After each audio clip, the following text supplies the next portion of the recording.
Thank you. Good morning and welcome.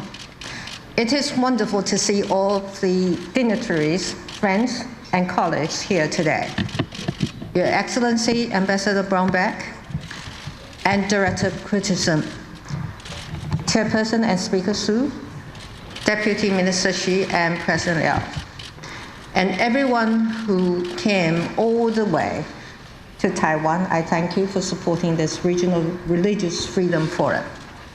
I want to offer a special welcome to our guest of honor, Senator Samuel Brownback, Ambassador at Large for International Religious Freedom.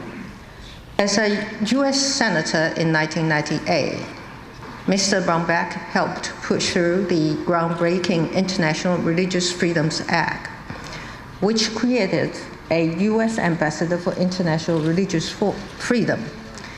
And 20 years later, here he is, fulfilling the role that he helped create, and rightfully so. Since last year, Ambassador Brownback has been traveling around the world to promote respect for religious freedom by all governments and peoples. So thank you for coming to honor this important event. Your efforts also honor the memory of Thomas Jefferson, the third President of the United States, who was a strong advocate for the separation of church and state. That means the state does not try to control religious organizations.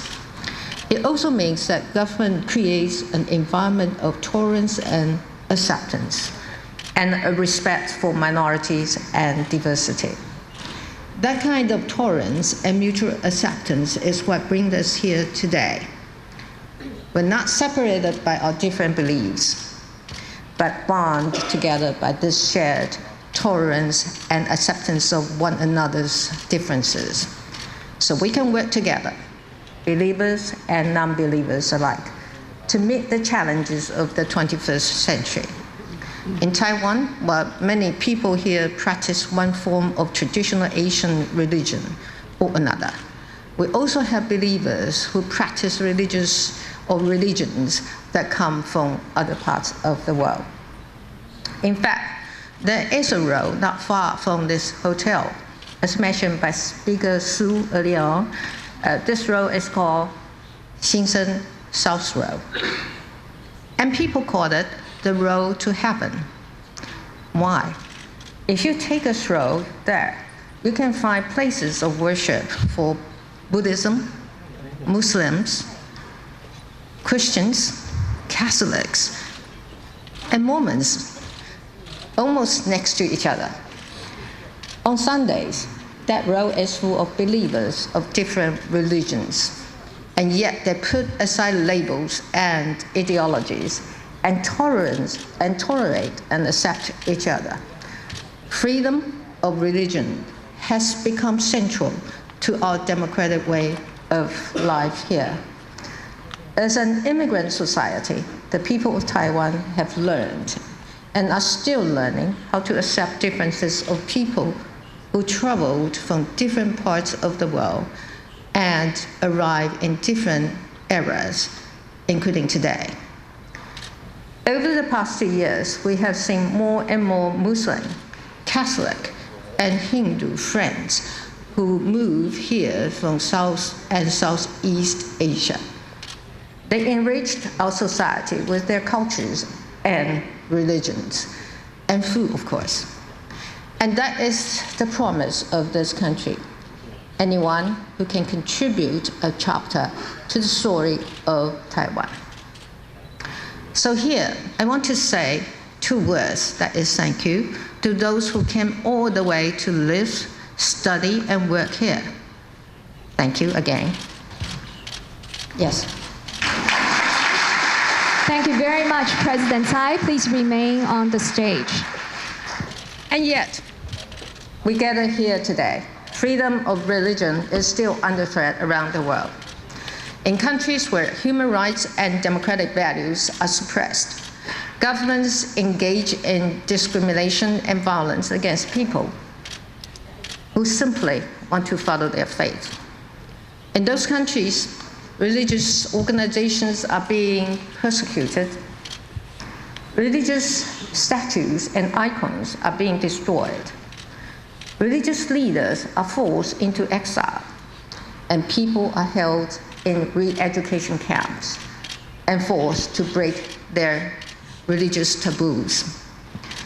Taiwan knows how it feels when someone tries to take away your rights, white up your identity, and challenge your way of life. So we chose to stand with those who were oppressed and whose religious rights were taken away by authoritarian regimes.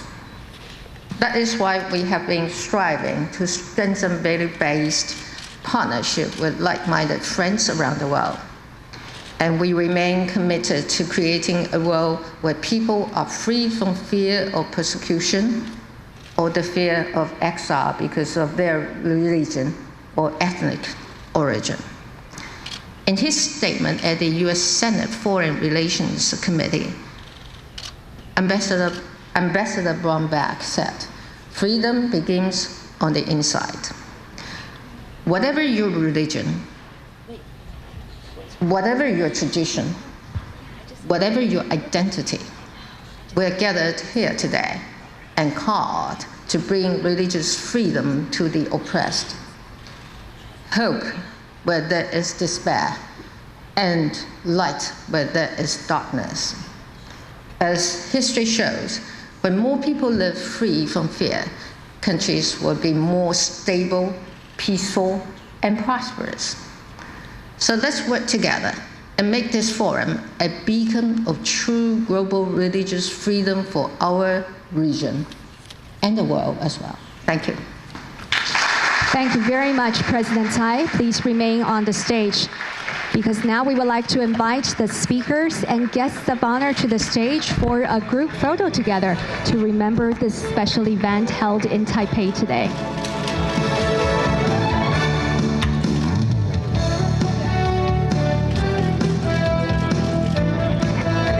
Welcome TFD Chairman Mr. Su Jia-quan, Deputy Minister of Foreign Affairs Dr. Xu Sijian, our keynote speaker Ambassador Samuel Brownback, Mr. William Brandt Christensen, Ms. Mei Xin Yang, Taiwan's